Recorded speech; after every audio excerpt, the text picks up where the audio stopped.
Oi gente, comentários hoje então sobre o livro Mindhunter Profile.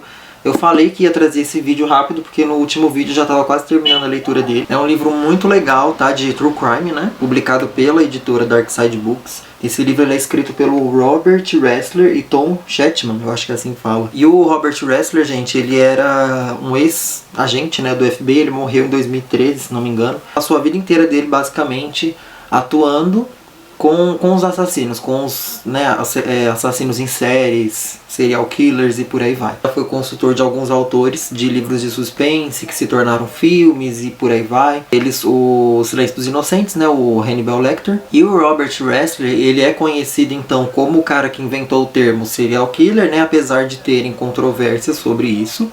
Mas até então tem-se como ele que inventou esse termo, né? Porque ele foi o pioneiro ali das pesquisas que envolviam entrevistas com esses assassinos condenados, né? Era um sistema de entrevistas do qual ele e o assassino, às vezes tinham mais outro parceiro, né? Elaboravam uma série de perguntas para esses assassinos e com base nas respostas eles elaboravam então termos, eles elaboravam padrões de comportamento desses assassinos, né? Para poder capturar novos assassinos, né? E aí ficou conhecido como assassinos seriais, né? Serial killers. Antigamente eles falavam que eram assassinos desconhecidos, assassinos estranhos, assassinatos múltiplos. Então foi vários termos ali antes de chegar nesse serial killers, né? É muito interessante porque apesar deles conseguirem sempre desenvolver padrões de certos assassinatos, o Robert ele sempre deixa claro que a elaboração de perfis, né, as ciências comportamentais, na verdade, elas não são ciências, são uma arte, porque nem toda regra é 100% confiável. Então, apesar de você ter um padrão de comportamento que certos tipos de assassinos sempre vão seguir, sempre vai ter as exceções, né? Sempre vai ter casos à parte, e nisso ele vai dando exemplos. E muitos exemplos de assassinos, né? Anos 70 até, né, os mais atuais, que falam isso, que mostram exatamente isso, que nem tudo é 100% garantido, é uma arte mesmo, né? E nisso vai muito estudo, muita pesquisa, muita prática. O livro, gente, ele basicamente vai ter uma biografia do Robert Ressler, né?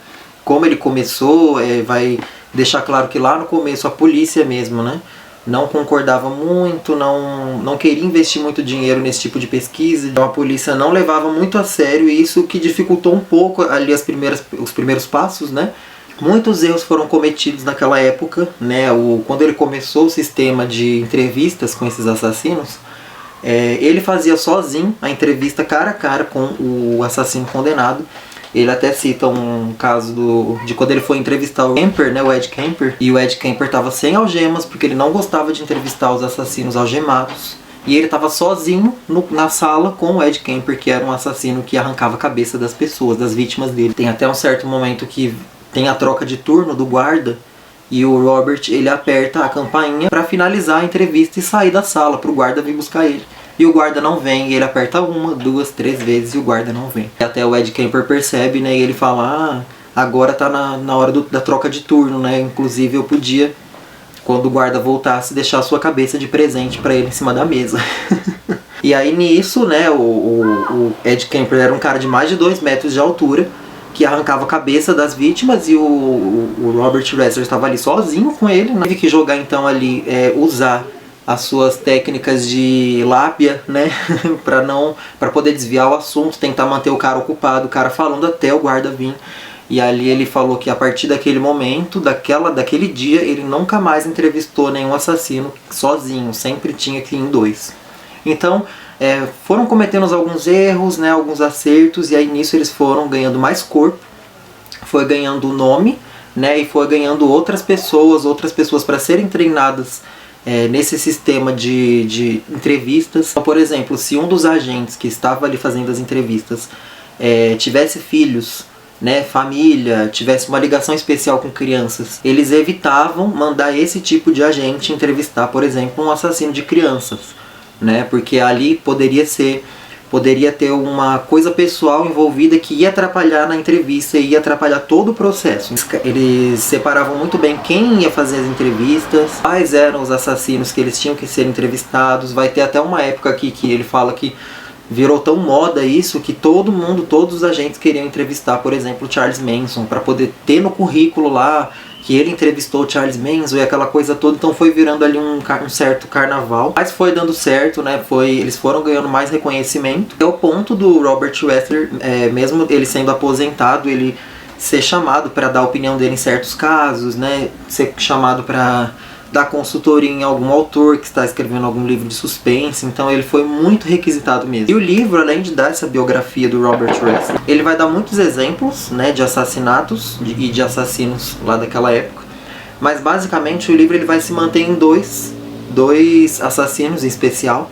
Ele vai manter o foco assim das investigações em dois casos, que um é o John Wayne Gacy, que é o palhaço assassino, né? Acho que até a Darkseid até publicou também um livro sobre ele, que era um cara que ele matou, se não me engano, mais de 30 meninos, garotos entre 17 e 20 anos, eu acho, uma coisa assim.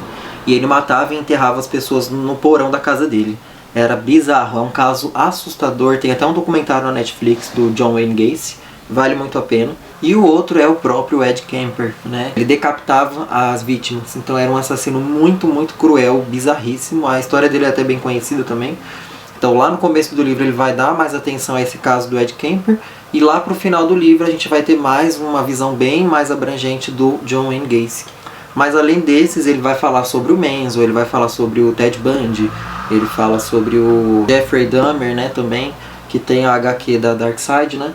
Então ele vai citar vários exemplos. Alguns deles ele vai narrar tão bem que parecem até mini romances, né, de quem eram esses assassinos e até a forma como eles matavam, como foi feita a investigação. São como se fossem mini romances. É muito legal a escrita, né, o desenvolver assim do livro. Tanto que eu li esse livro no ônibus, né, e assim, gente, é um livro que tem bastante texto, tá?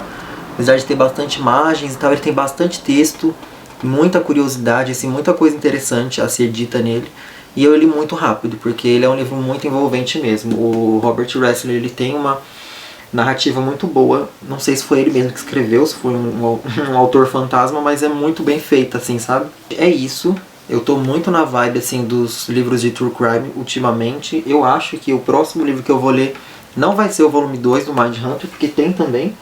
A Darkseid, ela chegou a publicar, né, um volume 2 do Mindhunter, mas eu acho que o meu próximo livro de True Crime vai ser o BTK, né, o BTK, que a Darkseid também publicou. E é um livro bem grande, então assim, vai demorar para eu trazer a resenha dele, mas vai sair. Bom, gente, é isso. Espero que vocês tenham gostado da dica, tá? Vale muito a pena ler esse livro, é um livrão sensacional. Gente, deixa o seu like, né, se inscreva aí no canal, deixa o seu comentário, gente. Seu comentário ajuda muito, nem que for só um coraçãozinho. É isso, beijos, até a próxima. Ou não.